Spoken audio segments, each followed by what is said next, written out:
I have only a few clients and not a lot of website building skills. What's the best website platform for me? That's today's question in the Ask Jennifer show.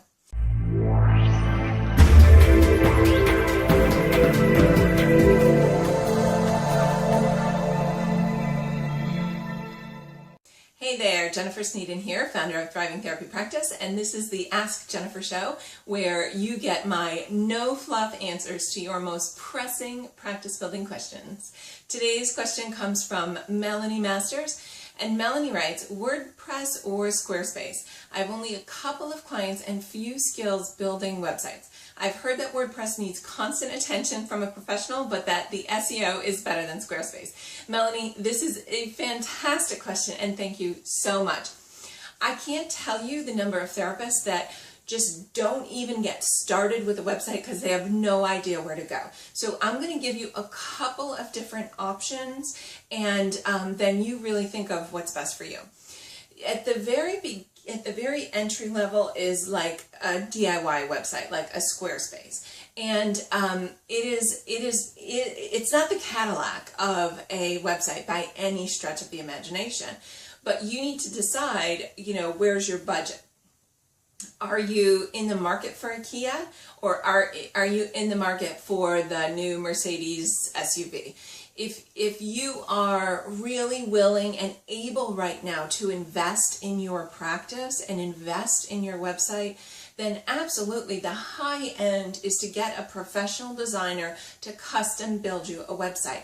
And they are going to use WordPress. And WordPress has a lot of incredible flexibility, and it's going to give you so much freedom and flexibility. Our website is a WordPress website, and you will have an incredible, beautiful website. Some of you are saying, I just can't spend $4,000 or $5,000 plus the ongoing maintenance, because it's not that WordPress needs what did you write? Constant attention from a professional. That's not really the case. What's really the case is that your website needs constant attention. See, the days of creating a website and then just kind of putting it out there are done. Your website needs constant attention. And it doesn't matter if it's coming from you or if it's coming from a professional. Your website cannot be static. For many years we had these kind of static websites. That's not going to cut it anymore. So you may hire a professional to do it. You may get like a template kind of website. Squarespace is kind of like a template kind of website. Does it have all the bells and whistles that a professionally done WordPress website would have? No, of course not. But you're going to be able to get a website out there tomorrow, right? And in many cases, speed trumps perfection. I'm a huge fan of getting it out there, getting it done, and then getting it better and better and better. The reality is you don't really know what you need in your website. If you don't have one right now, you don't really know what you need. I think it's better to get something and then let it get better over time. If your budget does not allow for a custom built, professionally designed website, then that's not where you start. So let your budget dictate where you start. This is not going to be where you end up. It's going to be where you start. It's more important that you get started. The other thing that you need to consider is how much of this do you want to learn on your own? How much of this do you want to be able to do? When I first started marketing online, I wanted to get in there and play with the layouts, and does it look better green, or does it look better purple, and what if I do this and what if I do that? I've lost all interest in any of that, and I've turned it all over to a professional that maintains my website. I rarely even go in there unless I'm checking on some little thing. I rarely even log in to work on my website because I don't have any interest in doing it, and frankly, I'm not good at it. I've learned what I'm not good at not to do.